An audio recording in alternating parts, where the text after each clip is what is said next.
We're working to find out what's next for the Hinds County District Attorney's Office, and there is some reassurance for anyone with a case that is pending. A temporary replacement is now in place from the DA's office. Brad McCulloch, the former first assistant DA, has been appointed to run the office until Governor Tate Reeves makes a formal appointment and chooses a date for a special election.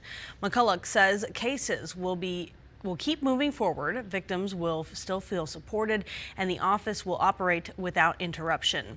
Legal experts agree, despite the leadership change, Hinds County's caseloads should not see any delays.